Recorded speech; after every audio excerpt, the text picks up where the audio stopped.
Social media marketing is the use of social media platforms and websites to promote product or services. Beginning in early ancient civilizations, advertising has developed into a multi-billion-dollar industry.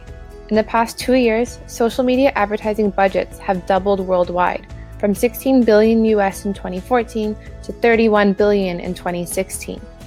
Statistics show that nearly half of the world's population is currently on the internet. Roughly 75% of those people are on social media, and 3/4 of those people have social media accounts on their phones. These websites and mobile phones allow individuals, businesses, and other organizations to interact with one another and build relationships and communities online.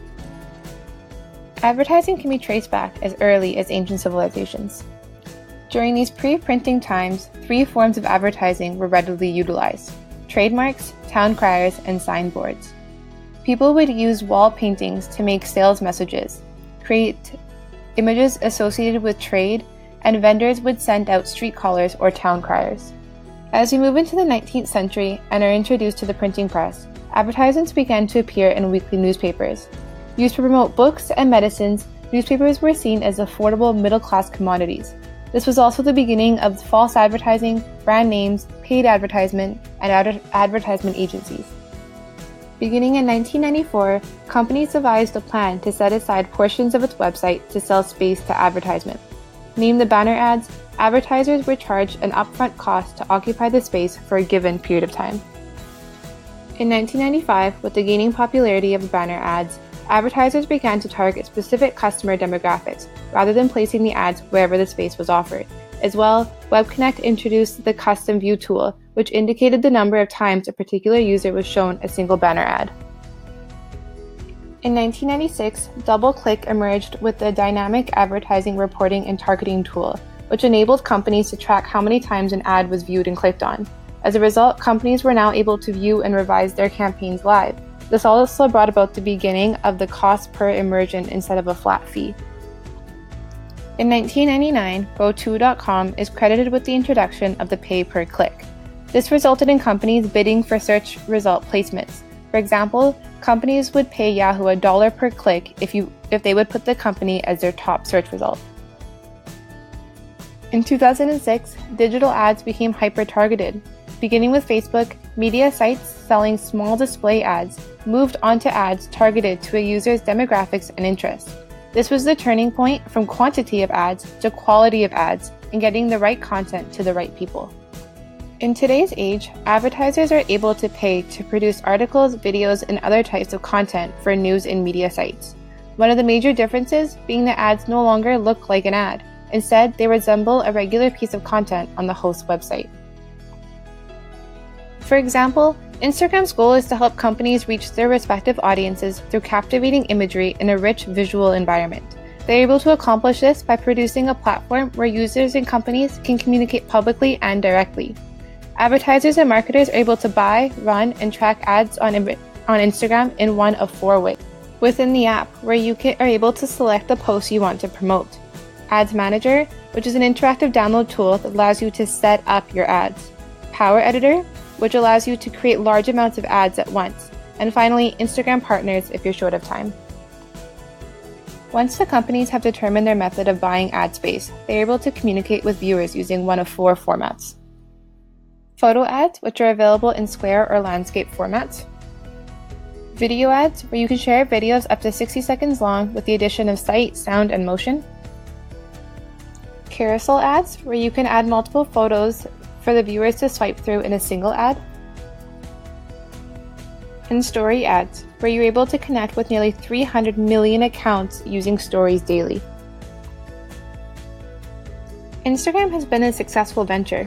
In early 2015, Instagram began communicating and partnering with large brands to test their new advertising strategies. That year alone, the ads pulled approximately $595 million in revenue. In 2016, this had nearly doubled, with the revenues approximating $1.53 billion. For those looking to advertise on Instagram, the approximate cost is $5 cost per 1,000 impressions.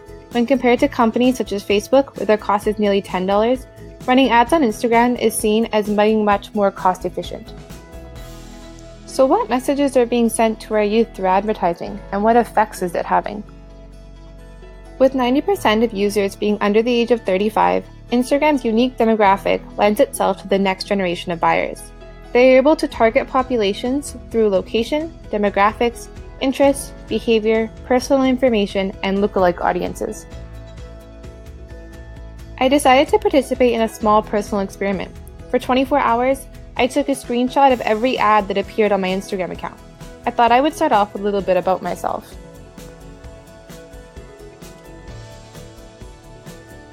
So let's see the results.